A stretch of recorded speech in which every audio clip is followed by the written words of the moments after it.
The key to a good lesson on any given day of the year is knowing that one thing that you want your students to walk away from your class with at the end of the year. Just that one thing. Do you know what that one thing is?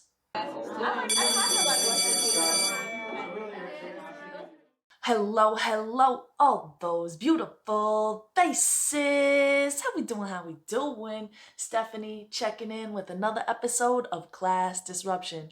And today we're talking about curriculum mapping.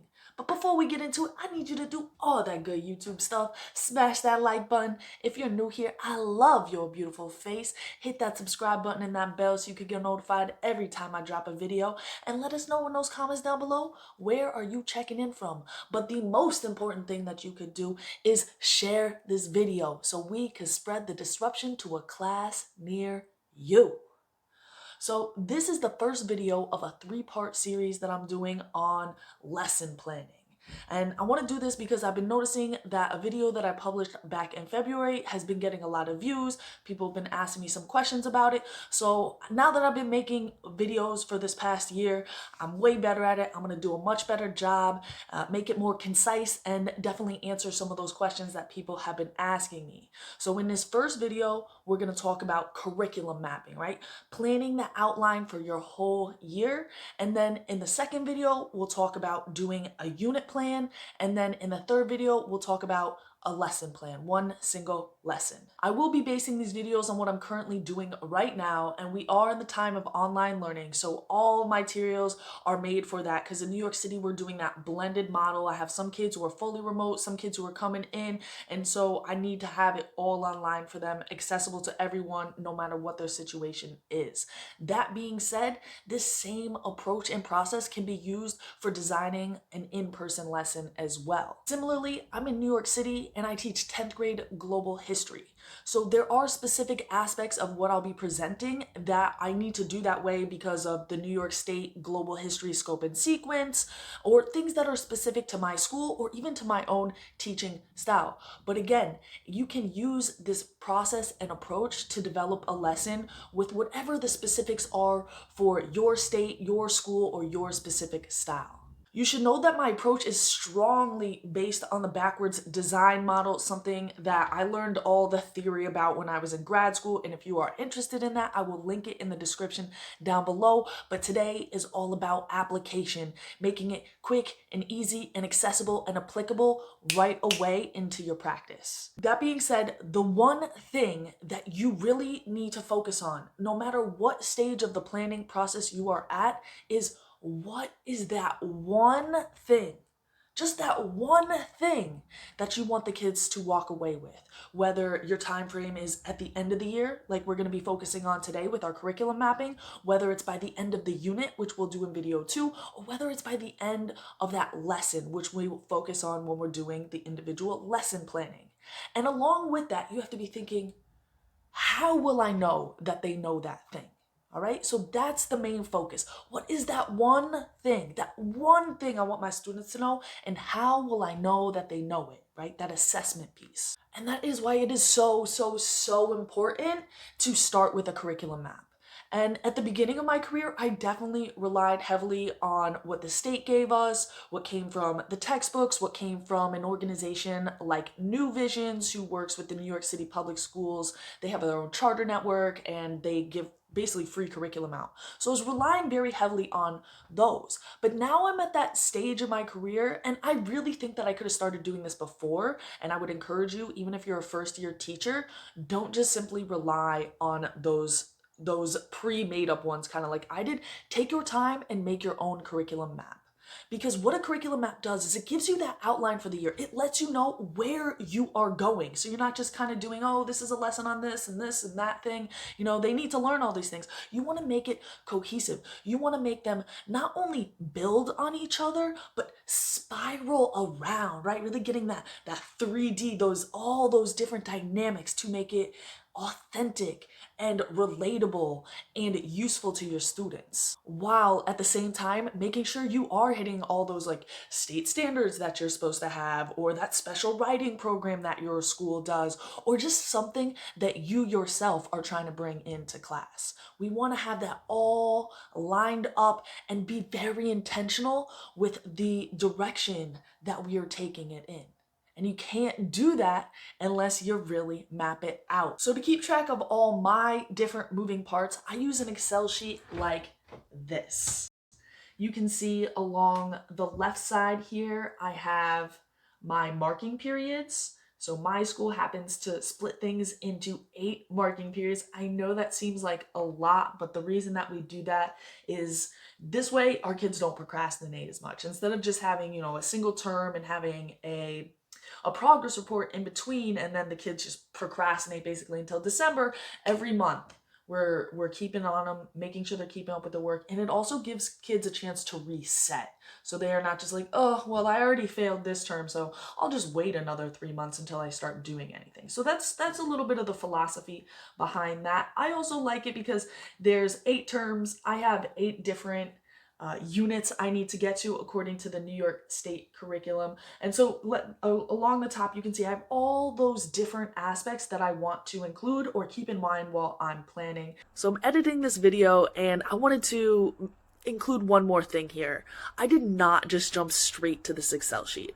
I did a lot of brainstorming before I got here. So at the end of this video, when you start doing your curriculum map, before you go to the Excel sheet, I want you to brainstorm. So whether it's on a Word doc or, like I prefer, pen and paper, brainstorm. I like the pen and paper because it really helps me take my thoughts from words and discrete thoughts into images. When I think in images, I can see everything and all those different aspects, and it's just so powerful. So that's what works for me, but whatever works for you, but definitely brainstorm.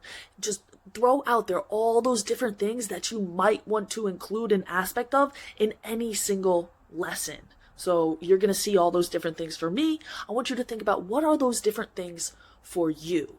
And then on top of that, I want you to think about what is that one thing that you want your students to be able to do at the end of the year. So if you're math, it might be to solve a particular type of problem.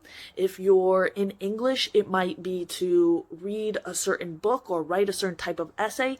In my case, it's going to be, I want my students to be able to conduct research like a historian and do a research project.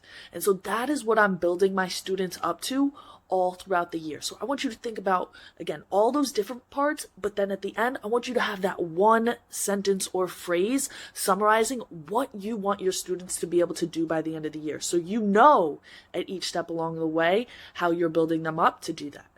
Things such as the number of days I have in each of these marking periods, those actual date ranges, which makes it really super simple and easy when I go to map this onto my unit plans.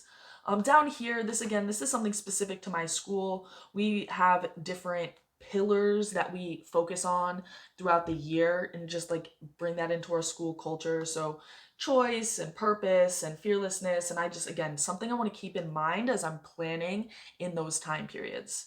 Now, this is the New York State curriculum. This is the different units that they outline, that they want the kids to know. And so this, again, is just going to help me organize all of the different lessons that I'm doing throughout the year and making sure I am keeping up with what the state, mandates. I don't have the actual standards in here, which I think about more in terms of skills. I really think that for anything that I do, I can find the standard if I need to put that in my lesson, but it's not something my school is super focused on. Something else that I bring in is current events. I'm doing global, so I definitely always like to make sure that we're connecting those things that happen back in history to what is going on in the world right now. And so I have the first unit is all about the students. So it's really bringing in things from their own life, and I'm letting them choose for an upcoming project that we're doing. We'll talk about that in a second. Again, okay, presidential election, that's something very specific to this year because we have the election. So I want to make sure that we're constantly infusing that in, and it really goes perfect with the Enlightenment unit that we're doing here. The Industrial Revolution, I'm pairing that with what's going on right now, rise of big tech, the fourth Industrial Revolution. Imperialism, I'm going to pair with things that are going on in South Africa currently, the Black Lives Matter movement that's going on here. And I left these ones open because it's current events. So I want to make sure that I really am choosing something that is most current, but also I want to get to know my students better. I don't just want to do things based on what I think is good. As I get to know them, I may fill in things here based on what I learn about them or suggestions that they give me. And then the same thing in the skills. So the skills, this is really, how do I make it applicable? How can I take these kind of like boring history things or these worksheets and packets and turn them into real life skills, things that my students can apply right now? And in this first unit, which we're specifically going to be talking more about, and then I will show you an actual lesson from in the upcoming videos, excuse me, we're focusing on public speaking, those skills of a historian, and those online class protocols, and especially like rolling out, okay, this is an app we're going to use, or this is a tech skill that you need to have. My first unit, I really go off content. I wait to jump into content for at least a month because I really want to build my students up with, again, those skills of a historian, but just who they are, really get them invested in the class. And with a class like social studies, I really do have that kind of luxury, I would say, because it's a social science. We got to work on those social skills to actually be able to access the content. And also my school does give me that kind of room. I've really established myself, my reputation. And actually last year when my principal came into my room, he saw kids like coloring and doing magazine cutouts, and he was like, "What's going on?" Well, he didn't say that right away. He called me into his office later, and he was like, "Explain to me." And I pulled out my curriculum map. I showed him my whole vision, and he was like, "Okay, I see you. Just make sure they're getting those region skills, right?" So some of it does come with time and earning that respect and trust of where you work. So I like to bring in skills. You can see we're going to have research skills going on here, entrepreneurship when we're doing, I like to always try to make it pair, right? Industrial Revolution, we're starting with the bourgeoisie and all the different machines and people starting businesses. So that really connects, and you're going to see that these skills also really connect later on with the guest teacher who I'm working with, and we'll get there in a second. TWR is the writing program that my school has, and throughout the year I work with my 10th grade English teacher. Really, we work across our grade team, but the heavy lifting is done by my English teacher and then who I go off of, and then we're really supported by science and math with some of the more discrete skills. And so we have decided on this rollout throughout the year of how we're going to build our students up to, by the end of the year, really being able to write multiple paragraph essays and do outlines and revise their work. So this is based on something that we put together, and each month it kind of just builds and builds and builds so that by the end of the year, really halfway through the year, they're writing essays. And then the activities or projects. Now, this is really where it comes into play. Okay, what's that one thing? We have kind of all these moving parts that we want to include in. None of them on their own is a lesson or would make up a learning on its own. But the activity or the project is kind of that summative thing. What is that thing that I want them to be able to do? And you can see, again, I've left it open because I'm still working on, based on what my kids want, based on the different guest teachers, people from the community, people who I meet on Instagram, right? I met Jamal on Instagram. I met Patricia on Instagram, Hector, Kareem, and Sean. They're people from around the area who I've networked with and who are going to come into my class or work with me on a video that I'm making for the YouTube channel for my kids. So just always bringing in that aspect, and that is going to very heavily connect with the skills that we're doing. And then you can see by the end of the year, I do know where I want them to be. Oh, is it not in here? I thought it should be in here. By the end of the year, they should be able to do their History Day project, which is basically of their choice. They need to be able to take something that we learned from the year and they'll do a research project on it. And it's both a way to practice all those little skills that we've learned and do a review for the year, because between all the kids, we'll cover all the different topics in some way. So I do know where I want to go. I'm going to keep working with people from the community and my students' interests to really build out those specific things as we go. But I have an idea, at least for my first few units. And then here at the end, like I said, these are the guest teachers who I'm working with, and these are just resources and activities. This is just a place where when I have an idea or I see something, I throw it in there. And so when I go to lesson plan, I'm like, oh yeah, like remember that video I saw, or remember that activity that person did, or remember that app or piece of technology that I wanted to use. So I just sort of throw these in here, and then when I go to do the unit plan, I bring that in and I use that to outline what actual lessons that I want to do.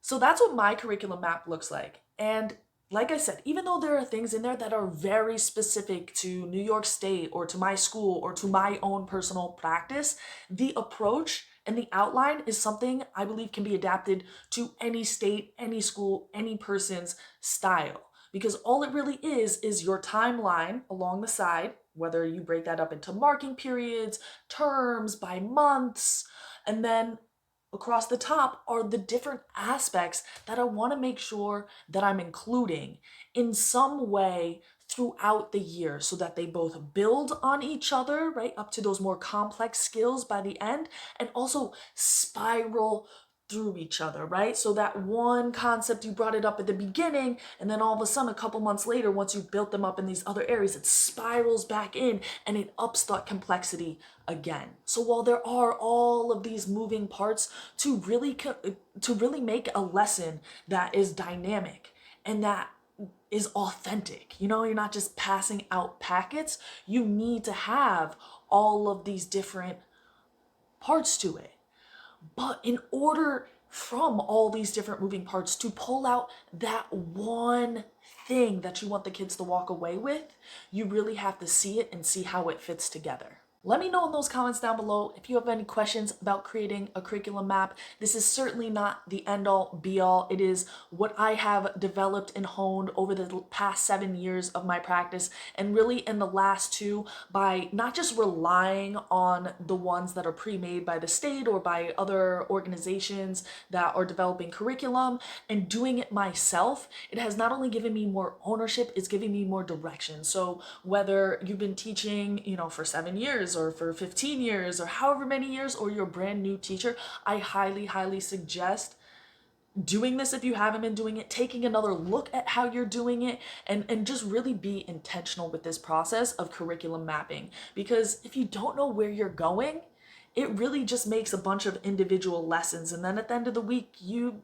feel like, I taught, but where are we going?